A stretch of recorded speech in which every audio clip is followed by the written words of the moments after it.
সকালবেলা খিচুড়ি রান্না করলাম, সবজি খিচুড়ি। বিভিন্ন রকম শীতের সবজি দিয়ে আর ৩ রকম চাল সিদ্ধ, আতপ চাল আর ফলস চাল ৩ রকম চাল দিয়ে কয়েক ধরনের ডাল দিয়ে একসাথে মিক্স সবজি রান্না করছি। আর সাথে ভর্তা বানাইছি। ভর্তা বলতে মরিচ ভুনা করছি, পাটায় বাটি নাই।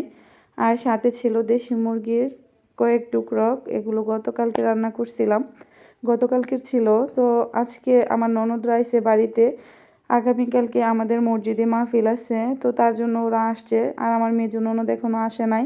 ছোটো ননদ আর বড় ননদ আইছে, আর মেজো ননদ হয়তো আল্লাহ বাঁচাইলে কালকে চলে আসবে। তো এদিকে সকালে খাবার দাবার পরে ফ্রিজ থেকে মাছ নামিয়ে নিছিলাম। আর এদিকে ইলহামকে দিছিলাম খেলাধুলা করার জন্য, গোসল করিয়ে দিছি। বেলা বাজে প্রায় 11টা। গতকালকে গোসল করাই নাই, যার কারণে একটু আর্লি আজকে গোসলটা করিয়ে দিছি। তো ওকে কমলা দিছিলাম খাওয়ার জন্য, আর নিচে মেঝেতে ফেলে একদম নাজেহাল অবস্থা। আর এদিকে চিপস দিয়ে খেলা করছে, ও নাকি দোকান সাজাচ্ছে, আমি জিজ্ঞেস করাতে বলছে। তো ইলহাম দেখা যায় প্রতিদিনই মানে দোকানের খাবার কিনে, কিন্তু খায় না অবশেষে, এগুলো দিয়ে খেলাধুলাই করে আলহামদুলিল্লাহ। তো চেষ্টা করি ছোট ছোট ইচ্ছাগুলো সবসময় ওর পূরণ করার জন্য। আল্লাহ যতটুকু তৌফিক দিছে অতটুকুই।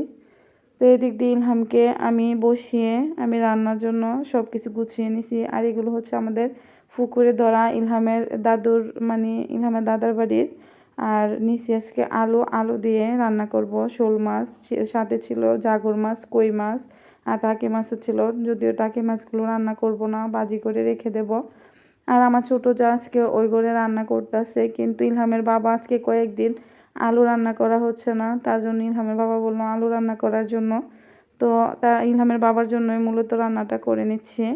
আর কালকে থেকে আমরা একসাথেই রান্না করব, মানে যতদিন মেহমান থাকে আর এই বাড়িতে, তো তার জন্য তেমন একটা কিছু আর রান্না করলাম না। তো এদিকে ইলহামের বাবার সাথে ইলহাম বাহিরে বের হয়েছিল, আর এসে ঘুমিয়ে গেছে। ইলহামের বাবা ওকে শুইয়ে দিছিল, তো আমি একটু দেখে নিলাম মাঝে এসে। আর পুকুরের মাছগুলো আসলে খুবই মিস করলাম, ওই দিন দেখি নাই, কিন্তু আমার বড় ননদ আর আমার শাশুড়ি কেটে কুটে রেখে দিছে, মানে গুছিয়ে। আর আরেকটা রুই মাছ ছিল বড়, ওটা দেখা গেছে কাটে নাই, এমনিতে পরিষ্কার করে রেখে দিছিল। তো আমি মাছগুলো ভাজি করার পরে আলুও ভাজি করে নিচ্ছি। আলুগুলো ভাজি করা হইলে আমি এখানে দিয়ে দিচ্ছি পেঁয়াজ কুচি, একটু বেশি করে দিলাম। আর পেঁয়াজটা নরম হলে এর মধ্যে আদা রসুন বাটা দিয়ে দিছি, দিয়ে একটু কষিয়ে নিচ্ছি। আর এর মধ্যে দিয়ে দিছি পরিমাণ মতো লবণ, দিয়ে দিলাম আমি বড় সাইজের একটা টমেটো। আর আলু রান্নাতে টমেটো দিলে বেশি ভালো লাগে। আর এমনিতেও এখন যেহেতু শীতের সিজন, টমেটো দেখা যায় এমনিতে দিলেও গলে যায়, আর অন্য সময় একটু পেস্ট করে দেওয়ার চেষ্টা করি। তো মশলাটা কষানো হলে আমি এর মধ্যে আলুগুলো দিয়ে আরও কিছুক্ষণ কষিয়ে নিচ্ছি। কষানো হলে এর মধ্যে আমি পরিমাণ মতো ঝোলের পানি দিয়ে দিলাম, দিয়ে আমি মাছগুলো এর মধ্যে দিয়ে দিছি। আর বাকি মাছগুলো ভাজি করে রেখে দিছি। যখনই মাছ ভাজি করি ইলহামের জন্য আলাদা করে রেখে দিই, আর ইলহামের বাবাও ভাজি মাছটা পছন্দ করে। আর অবশেষে আমার রান্নাটা হলে এর মধ্যে বেশি করে ধনেপাতা দিয়ে আমি নামিয়ে নিচ্ছি। আর রান্না করতে করতে আমার প্রায় 1টা বেজে গেছিলো। তো এদিকে রান্নার কালারটা খুবই সুন্দর ছিল, তার জন্য আমি এখানে খাবারটা খেয়ে নিছি। আর আজকে আমার জায়ের রান্না খাওয়া হয় নাই। তো আলহামদুলিল্লাহ, আলুটা অনেকদিন পরে রান্না করছি, মজা হয়েছিল।